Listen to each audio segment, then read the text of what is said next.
Hey guys, welcome back to another video, or if you're new, welcome to the channel. Today, I'm going to talk to you guys about how to macro properly as a blue hive to maximize your honey making. Quick note, I am really close to 1,000 subscribers, so I'd appreciate a ton if you subscribed and left a like on the video too. Other than that, we got a bit to talk about, so let's get right into the video.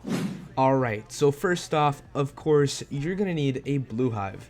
I do have a blue hive composition video if you'd like to check it out, but mainly you want to have at least 13 or more buoyants in your hive and 10 or more tadpoles in your hive. And of course, you're going to need a macro for any field. I recommend pine tree forest as that's where I macro most of the time. I'll try to leave the macro community Discord server in the description along with the macro I use so you guys can learn more about macroing in there. Anyways, to macro efficiently and properly, you're going to need 1 or 2 friends that are also blue hives. When you macro with a friend, you're always going to get more out of it because of, for example, the more bubbles that spawn. The more bubbles means that your pop star will get bigger and allow you to get more honey and pollen as you would alone. Alright, so when you macro a field, you always want to make sure to not have a gifted hasty bee in your hive. Most macros have a set speed at what they run at, so adding that extra gifted ability of 1.2 times movement speed can cost you the whole macro to fail. Some macros can't even work with a hasty bee because it runs over the red cannon. Always make sure to not have a gifted hasty bee when macroing.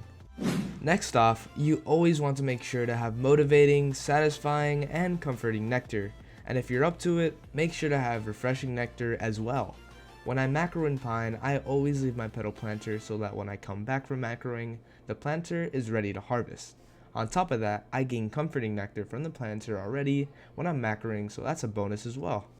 The way I do my planters is that I alternate my tacky planter and pesticide planter to their different fields. For tacky planter, I would start off at pineapple, move on to sunflower, and end off at pumpkin.